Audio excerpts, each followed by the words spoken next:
Hai guys, apa kabar? Selamat datang lagi di channel saya. Di video saya hari ini, saya akan bercerita mengenai perbedaan antara keladi, alokasia, dan syngonium. Nah, ketiga jenis tanaman ini bagi buat kita yang baru menyukai tanaman kadang terlihat mirip-mirip aja ya. Jadi sering tertukar penyebutan namanya. Misalnya yang ini, orang sering menyebutnya dengan nama keladi neon. Padahal jenisnya itu adalah Alocasia frydek. Atau ada juga yang sering disebut sebagai keladi tengkorak, padahal Alocasia dragon scale. Atau misalnya satu lagi, misalnya keladi mini. Padahal kalau kita lihat lebih jelas bahwa itu adalah Syngonium mini pixie. Jadi bukan jenis keladi. Nah, kenapa sih kita perlu tahu perbedaan dari tanaman ini? Dan apa sih perbedaan dari tiga jenis tanaman ini? Ikutin terus ya video ini sampai akhir.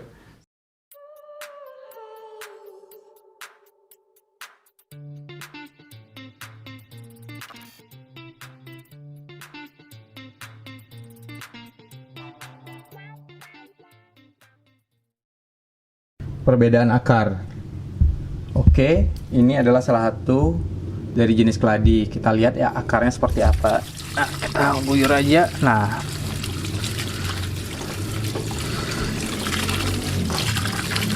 kan? Nah, ini keladi yang cukup besar, bonggolnya juga lumayan besar. Itu, oke, kita matikan dulu kerannya. Nah, ini adalah bonggol dari keladi. Nah, ternyata ini bonggol ini pernah dipotong ya. Di penjual pernah dipotong, akarnya cukup banyak. Nah, keladi itu tumbuhnya dari bonggol ini. Kita lihat bagian bawahnya. Nah, ini bonggolnya. Nah, keladi baru akan tumbuh di sini. Lihat ya bentuknya. Nah, ini bonggol dari keladi. Bentuknya, nah ini padat ya, bukan tanah. Jadi ini adalah bonggol dari keladi.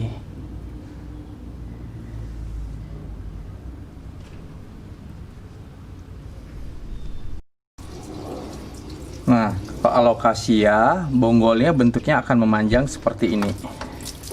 Nah, kita lihat. Nah,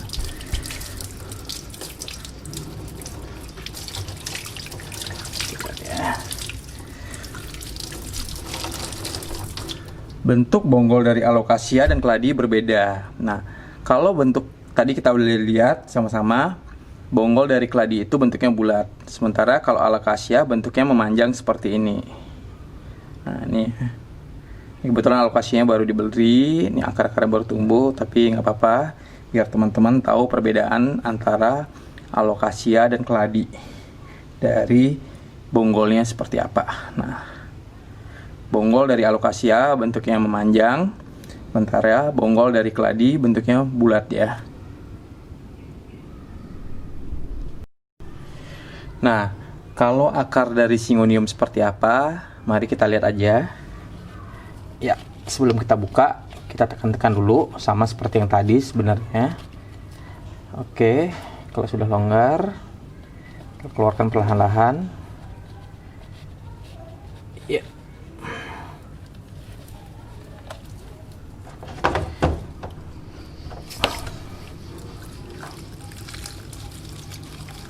Nah,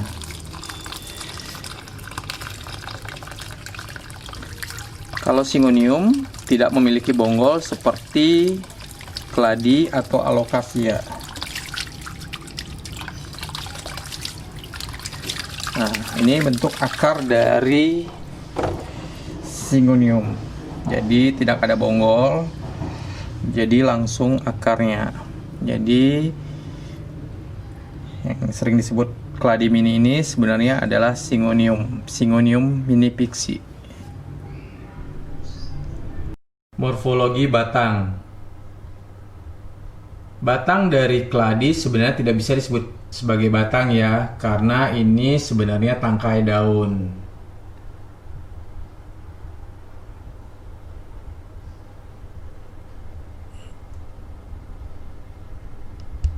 Nah, ini kita lihat sendiri untuk keladi, ketika tumbuh tunas baru, tumbuhnya akan tumbuh di ruas batang seperti ini, jadi akan tumbuh tangkai baru. Ini contoh dari keladi Ace of Heart. Nah, ini juga contoh batang atau tangkai daun dari keladi. Nanti akan kita lihat untuk Syngonium, akan terlihat sekali perbedaan batang dari Syngonium jika dibandingkan Alocasia ataupun keladi ini. Oke, sekarang kita lihat batang dari Syngonium. Batang dari Syngonium terdiri dari beberapa ruas. Nah, ini kelihatannya batasnya ada ruas-ruas seperti bambu. Nah, di sini juga terdapat akar angin. Nah, itu akar anginnya. Yang atas juga ada akar anginnya.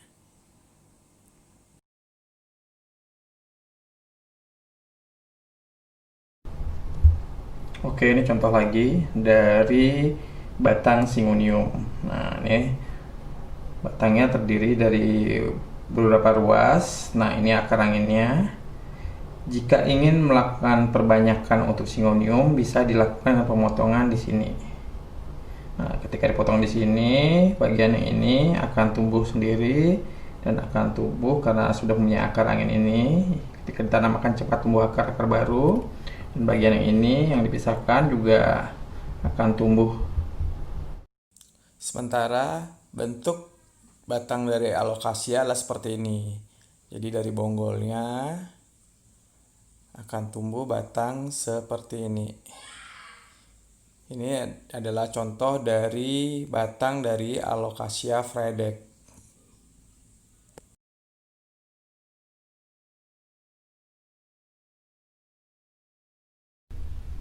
3. Bentuk daun. Daun keladi umumnya berbentuk sama, yaitu berbentuk seperti hati seperti ini. Jadi dia agak lebar dan berbentuk seperti hati seperti ini. Bentuk daun dari Alocasia sekilas berbentuk jantung juga atau hati. Namun daun Alocasia itu umumnya bentuknya lebih panjang ya dibandingkan dengan daun keladi. Bisa lihat di sini.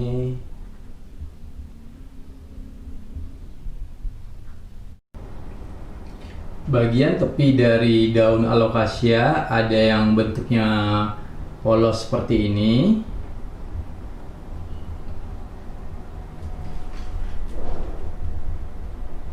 Ada juga yang bentuknya bergelombang.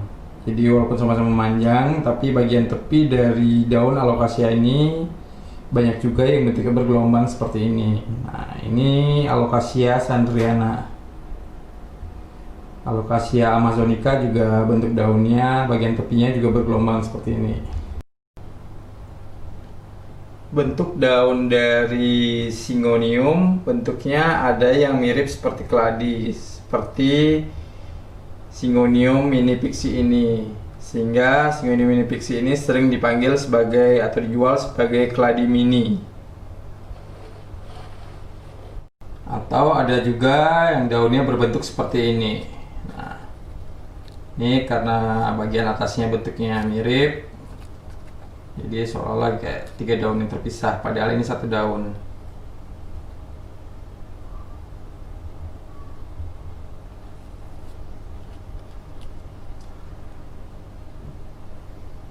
Seperti ini badannya, tipe memiliki kuping kiri dan kanan.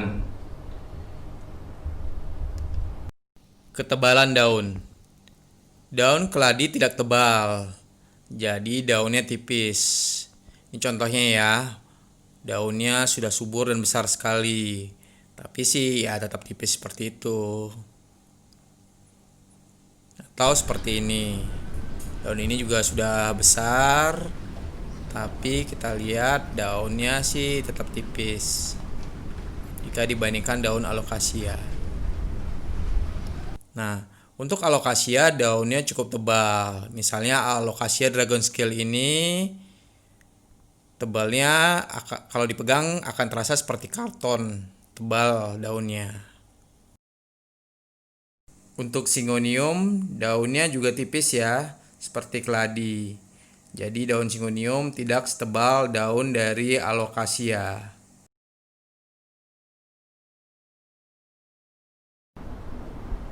Warna daun. Warna daun dari keladi umumnya lebih cerah dan polanya berbagai macam. Hal ini yang menyebabkan keladi banyak disukai dan dikoleksi. Seperti keladi esophat ini, warna merahnya lebih cerah sekali, begitu juga dengan warna putihnya. Jika tumbuh di lingkungan yang baik, warna keladi ini akan berwarna cerah. Atau misalnya keladi White Christmas atau keladi tisu ini, warna putihnya akan berwarna putih pekat. Jadi warna dari daun keladi umumnya lebih bervariasi dan berwarna lebih cerah jika dibandingkan dengan warna daun dari Alocasia atau Syngonium. Ini contoh dari keladi baret yang warnanya merah menawan. Nah, ini kita lihat juga berbagai macam pola dari keladi-keladi yang ada.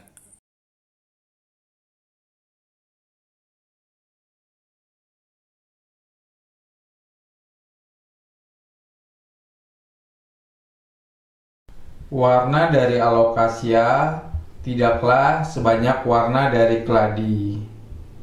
Umumnya Alocasia berwarna hijau.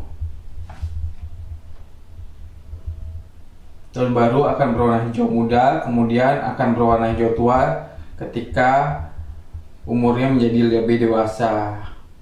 Namun ada juga yang berwarna hitam seperti Alocasia Black Velvet ini, ataupun berwarna abu-abu seperti Alocasia Dragon Scale.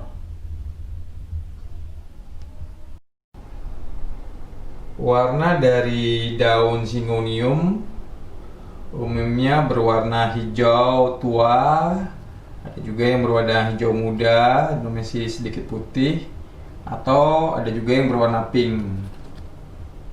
Nah, misalnya seperti Alusion ini, ketika muda akan berwarna pink seperti ini, kuning, pink dan hijau. Nah, ketika sudah agak tua, warna pinknya akan sedikit pudar, namun tulang-tulang daunnya itu akan tetap berwarna pink.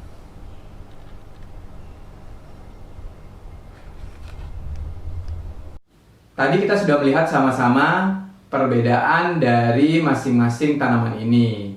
Perbedaan dari akarnya, batangnya, ataupun daunnya. Nah, sekarang apa sih perlunya kita mengetahui jenis dari tanaman yang kita pelihara?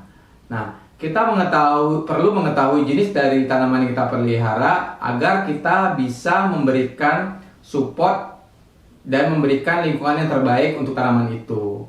Misalnya, keladi. Nah, kalau kita tahu bahwa itu adalah jenis keladi, maka kita perlu menempatkan tanaman itu di luar. Karena apa? Karena keladi menyukai sinar matahari yang banyak. Jadi warna daun dari keladi itu akan lebih keluar. Ketika daun yang berwarna putih, putihnya juga akan berwarna lebih cerah. Ketika berwarna merah, merahnya akan berwarna lebih cerah.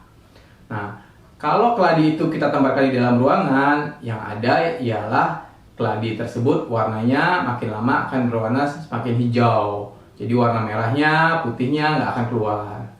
Kemudian misalnya Syngonium. Ketika Syngonium itu kita taruh di bawah matahari seperti keladi, yang ada daunnya itu akan terbakar. Nah, Syngonium ini lebih tepat jika kita ingin menaruh di dalam ruangan. Nah, itu adalah salah satu contoh kenapa kita perlu mengetahui jenis dan nama dari tanaman yang kita pelihara. Dengan mengetahui jenis dan tanaman yang kita pelihara, maka kita bisa memberikan support terbaik. Kita bisa menempatkan dan memelihara tanaman itu dengan lebih baik, sehingga tanaman kita bisa menjadi lebih subur dan rimbun. Oke, itu saja yang bisa saya sharing hari ini.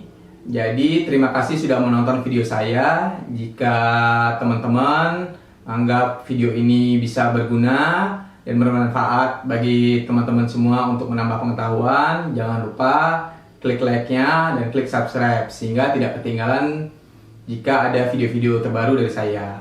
Oke, terima kasih sudah menonton.